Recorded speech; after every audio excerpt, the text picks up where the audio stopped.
Текстилните и кожарските компании се подготвуваат за нови потреси, откако е постигнат договор за новата минимална плата.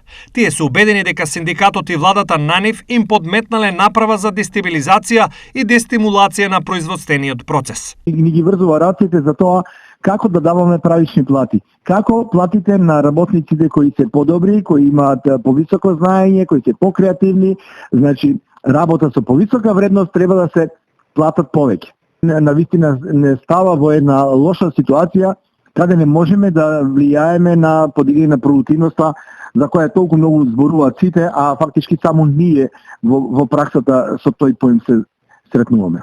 За метафорична саботажа зборуваат и од кожарскиот сектор, од каде велат дека поголема продуктивност ке нема, бидејќи станува збор за работничка структура во поодминати години каде моториката не дозволува повеќе работа. Prosečna возраст на вработени во пчеларска индустрија општо е 55 години.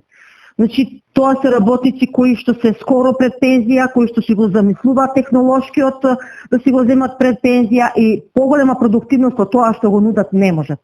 Од друга страна, скоро 5 години па и повеќе ние немаме инвестирано во нови машини. Уште една пречка која што ни намалува нашата продуктивност, бидејќи се што работиме во последни години е само за плата.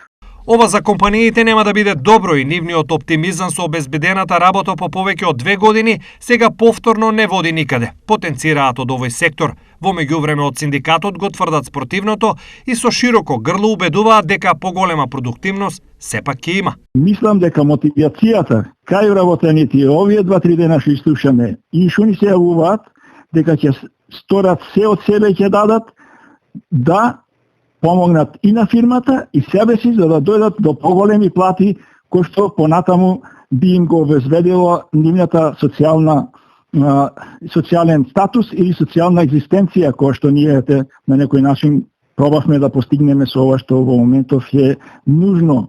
Што навистина ќе се случува, резултат ќе има многу бргу, но за повеќето граѓани покачувањето на минималецот не значи и подобрување на животниот стандард. Ова меѓу другото значи дека незадоволството останува, исто како и зголемените трошоци за живот.